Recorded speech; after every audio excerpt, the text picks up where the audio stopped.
Welcome to Teaching Through a Functional Approach to Language 2, Register. This presentation is an attempt to lay out some of the foundations of systemic functional linguistics. Now that's an approach to language, and this approach is seen to be having some very promising pedagogical applications. One of the foundational ideas of this approach to language is the concept of register. Any text is a product of its culture and its situation, right? Well, register has something to do with this relationship, the relationship between text and context. The meaningfulness of any text is related to its social situation, and meaning is a kind of a process or happening. But to really flesh this out and what register is exactly, we're going to explore the model of register through a particular social context that should be familiar to most of us. That is, ordering food in a restaurant. Now, this is a context or social situation, right? It makes sense because we're encultured into such institutions as restaurants, and so the practices that they embody are familiar to us. It's a kind of environment in which we tend to know what we can do.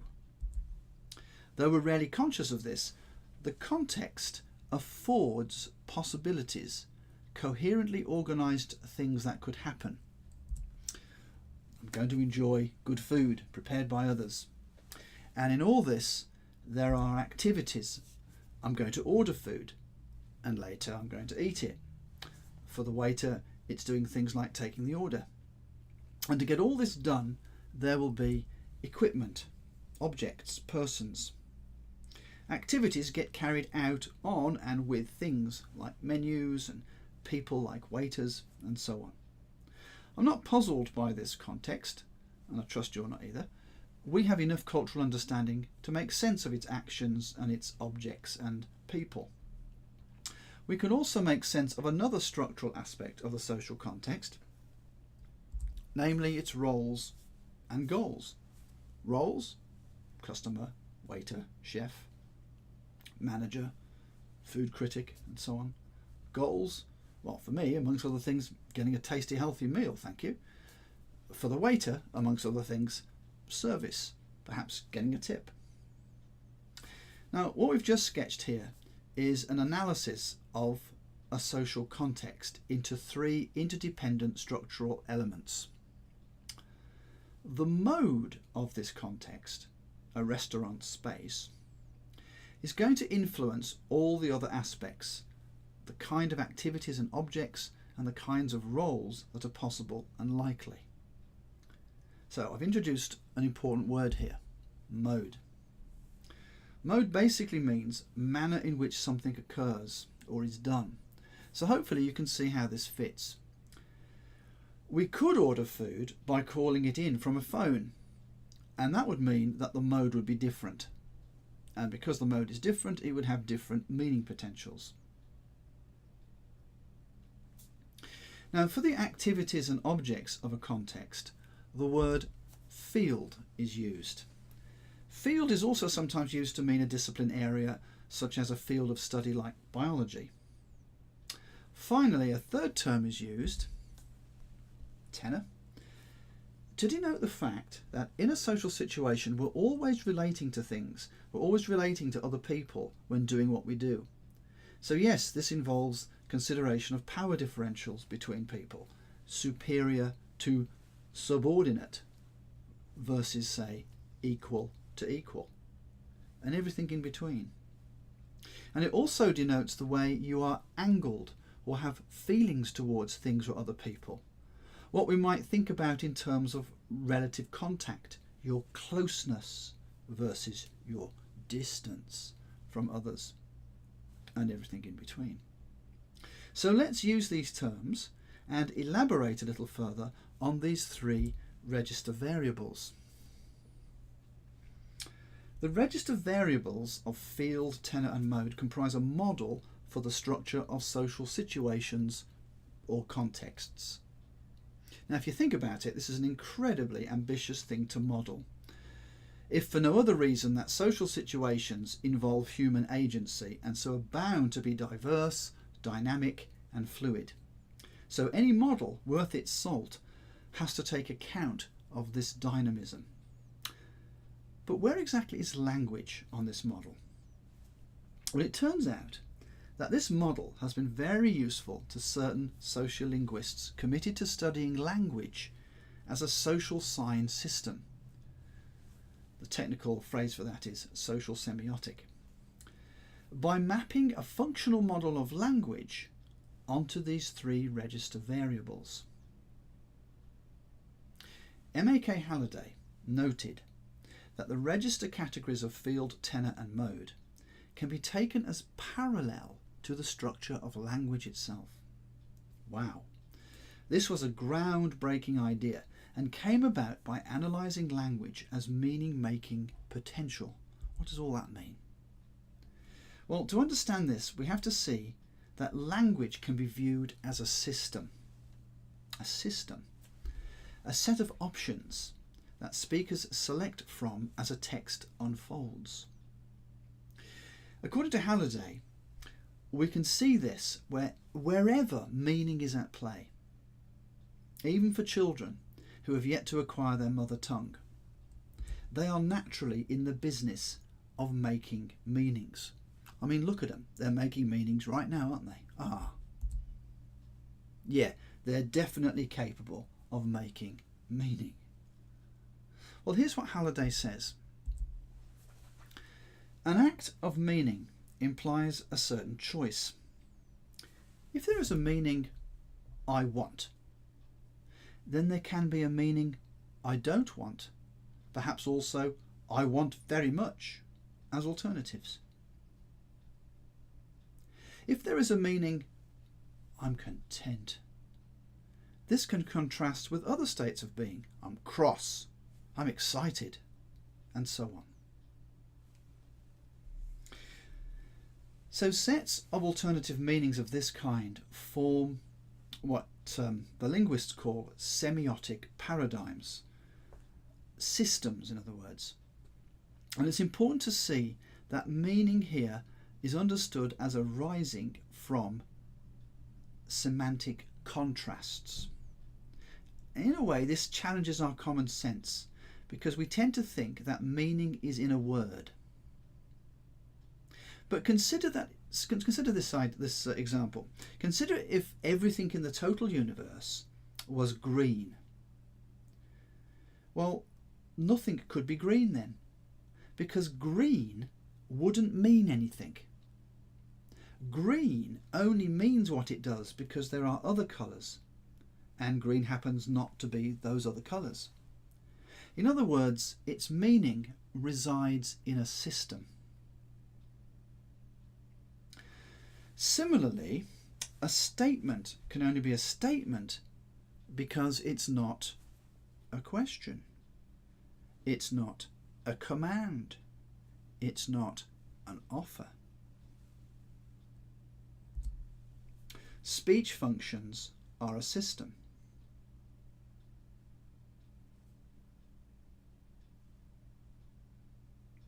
So is everything in language. Again, meaning resides in a system.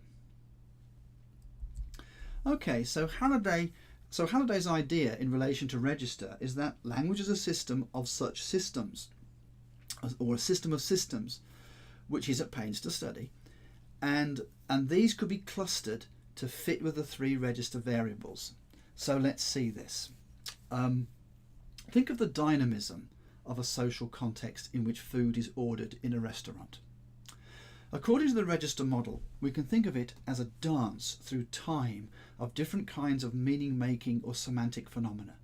And the dance is partly guided by the mode, which orchestrates a domain of possibility, field activities like ordering, field objects and people like menus and waiters, and tenor roles like customer versus server, and tenor attitudes like appreciative and close, all the way to instrumental and distant.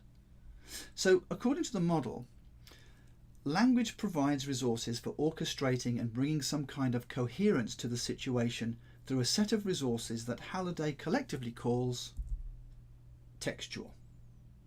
As we'll see, language, if it's coherent, always involves textual meanings, meanings which relate pieces of text to each other and to the context.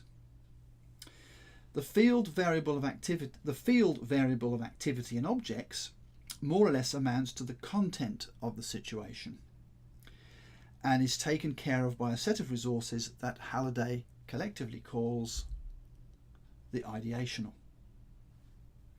Language involves ideational meaning resources, and these take care of how language enables us to express what's happening, how related, to what or whom, with what or whom, when, where, why, and by what means or manner. Content, in other words. Finally, the tenor variable of roles and attitudes is taken care of by a set of linguistic resources Halliday collectively calls the interpersonal. Language has interpersonal meaning resources that take care of how we are acting upon the world. These resources embody how we are interacting with others, as well as signal our feelings, angles, and judgments. So let's look into these linguistic resources a little more closely. We'll start with the textual.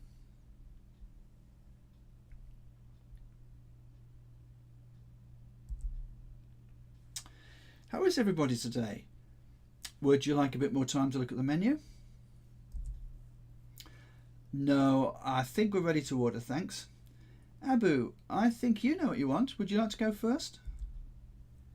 Yes, thanks. I'd like...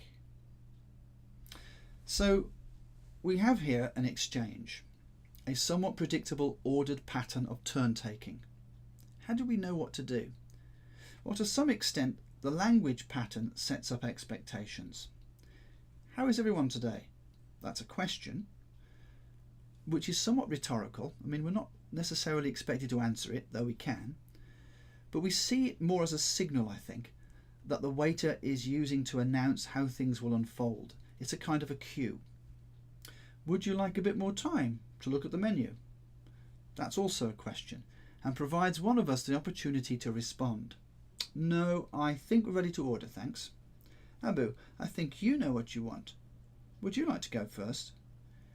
Now, this is an invitation for Abu to respond. And so it goes. Language resources are being deployed here, and that helps sequence the exchange. A question announcement, requests, and responses to questions. The exchange isn't haphazard. It's a dance. Now, the mode here is oral and obviously dialogical. But this idea of managing the flow of information occurs in less dialogical written modes as well, like the menu. So here are some examples that all have certain structural features in common. No, it's clear that the information here is not dialogical. And if you read from top to bottom, it unfolds in a more hierarchical, less chain-like way than the spoken modes, and also the graphic organisation on the page plays a role in managing the information. So this is another example of textual resources being put to use. One more thing I want to say about all this. In this example, the situation of ordering food in a restaurant, this is somewhat formal and therefore not that spontaneous. But I think you can see that in reality, there's a kind of a continuum here. On the one end, you've got the most informal, spontaneous, and dialogically staged oral mode, right? The everyday use of language, in other words. And then on the other end of the continuum, you've got the most formal, composed, and monologically staged written mode. From a pedagogical perspective, understanding the linguistic differences between modes is very important, very helpful. because the learning of uncommon sense knowledge is going to require facility with this mode continuum. As students learn to move back and forth between the everyday discourse of home and the typically more dense and compactly organised written discourse of academia.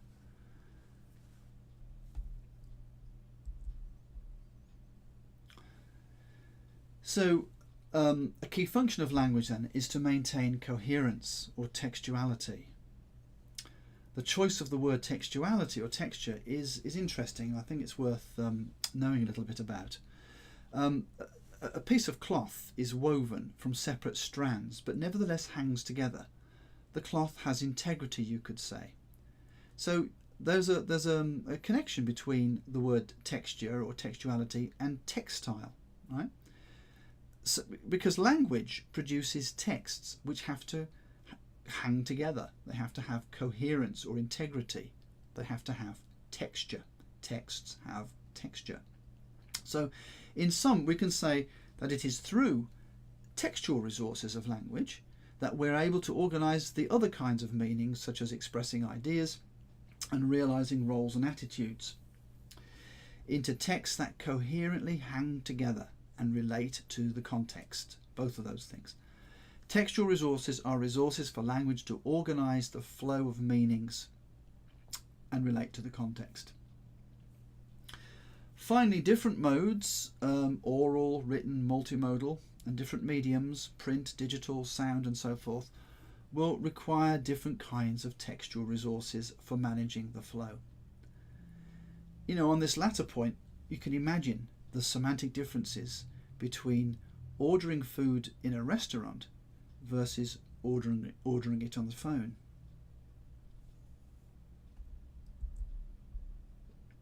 Well, perhaps the most obvious thing that language affords is the expression of ideas. The cat sat on the mat. Whether it's true or not, language allows us to express such things. I'd like the salad. Field refers to the activities and things of a situation, and in the activity of ordering food, I can use language to say what I want. Now, not only can I do this with language, express ideas, but I can also show the logical connection between them. I'd like the salad and the soup. Or I'd like the salad and the soup, but no bread. Notice that the conjunctions signal the logical relationship between the ideas. Not only that, but the ideational function of language provides us with choices concerning how the content is constructed. I don't want just the salad, but let's say, ooh, the delicious vegan garden salad. That is the known one described by a descriptor, delicious, and maybe it's very delicious because descriptors can be intensified, and two classifiers, vegan and garden, which tell us what kind of salad it is, what class it belongs to. We can also indicate where it is from the salad section. Maybe I'm going to emphasise that this salad is a house specialty, so I won't use the determiner the, but the pronoun your. I'd like your delicious vegan garden salad from the salad section. The point is, the ideational language resources are resources that provide us with choices concerning the building and connecting of ideas. So we can do such things as express what's happening, how related, to what, or whom, with what, or whom, when, where, why, and by what means and manner. Phew. From a pedagogical perspective, understanding the resources that enable such choices is super helpful for understanding how a field is built, especially as it's realised within a genre. But I'm not going to get into this because we need to know a little bit more about genres. So let's just summarise this up. A key function of language then is to build fields through expressing and connecting ideas. Fields are built up out of activities and the representation of relations. These involve objects and or people, And surrounding all this are various circumstances such as time, location or manner. Okay. Without going into detail about all this, what we've just outlined here is a major ideational linguistic resource known as the transitivity system. We need to know a bit more about that, but not in this presentation. The transitivity system, which basically allows for the building of content and comprises of three elements technically known as processes, participants, and circumstances. So a request like, "I would like your delicious vegan garden salad" from the salad section is built out of these elements, as I hope you can see now that I've colour-coded it.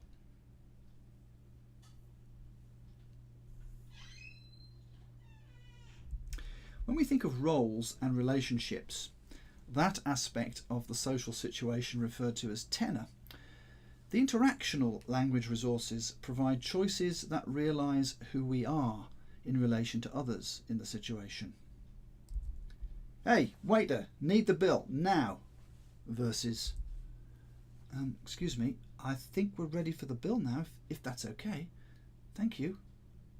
Recall when the waiter said, "How is everyone today? Would you like a bit more time to look at the menu?" This is quite different from, "Yes, what do you want?" Language choices will vary according to such factors as how well people know each other, how frequently they meet, how they feel about each other. Whenever we produce language, either oral or written, in addition to expressing and connecting ideas, the language we choose signals our roles, our relationships to others, and also our attitudes and feelings to things. Read this news report of a restaurant.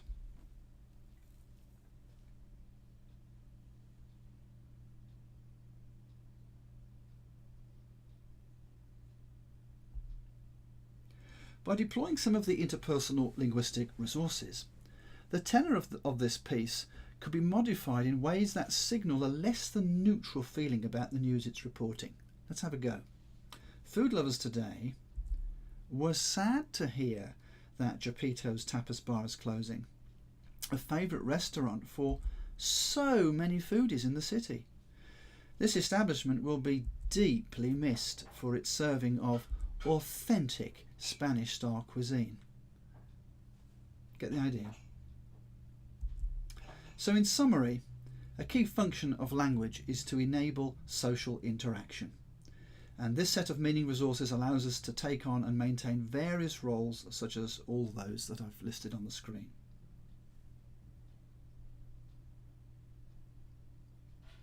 And no doubt there are others. In this example, then, the context was ordering food in a restaurant. And such a social situation makes sense because we share enough cultural background, we have a feel for the discourses involved, in other words. But to truly participate in this context, it also requires that we know what language resources typically realise such a situation. That is, we know the register that is expected, and that means we also know what semiotic or meaning-making resources are available in realising the mode, right, the situation's broadly understood possibilities, the field, its typical activities, its equipment, its people, and the tenor, its potentials for who we are, how we're related to each other, and our angle on things. So finally, here is the model as it's often represented in SFL literature. The pink area represents language broken up into its three clusters of systems, which we can think of as its three major functions that enable clusters of other functions. That's why the term metafunction is used to capture this idea. Metafunction equals a function of a function. The textual, the ideational, and the interpersonal are considered the three metafunctions of language, which enable it to do an infinite number of things. The next area represents the social context or situation, divided up into its three register variables, field, mode, and tenor. The situation of ordering food in a restaurant is intelligible because of the wider context or discourse. So that's the next area. If we grew up in a culture without restaurants, it would be very difficult to learn the register of ordering food, right? The culture or discourse in which academic fields are embedded might be very tricky for students for analogous reasons, right? And this is why, for some SFL scholars, this model is still somewhat incomplete, in that it doesn't yet make explicit the structure of social purposes in the culture or discourse realm. And their answer to this is the concept of genres. Now, for SFL, a genre is a staged, goal-orientated, purposeful activity, and informally we can think of this as another kind of layer underlying register and language and organising the patterns of language's metafunctions.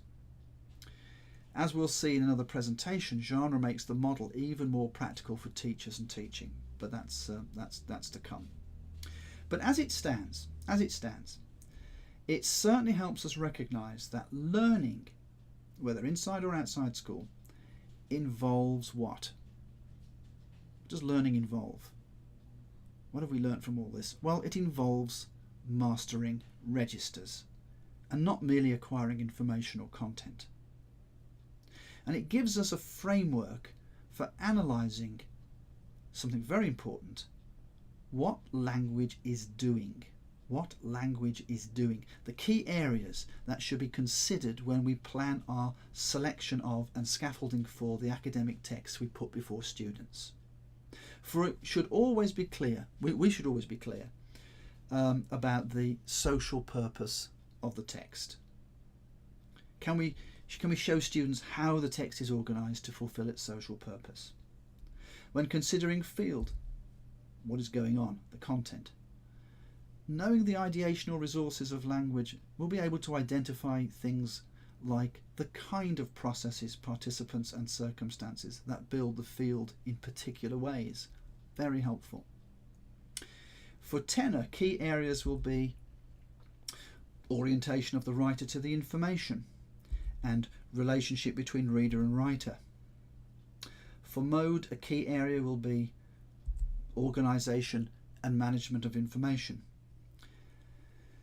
Textual resources are used to maintain coherence. How is the text a dance rather than chaos? How can we make our own texts more coherent? A very important thing for kids to have under their belt. So I'm going to end now and just say that the next video in the series will lay down the key assumptions that lie behind genre and what a genre pedagogy might look like. So check out Teaching Through a Functional Approach to Language 3, Genre and Social Purpose, and please consider subscribing to this channel. Thanks for watching.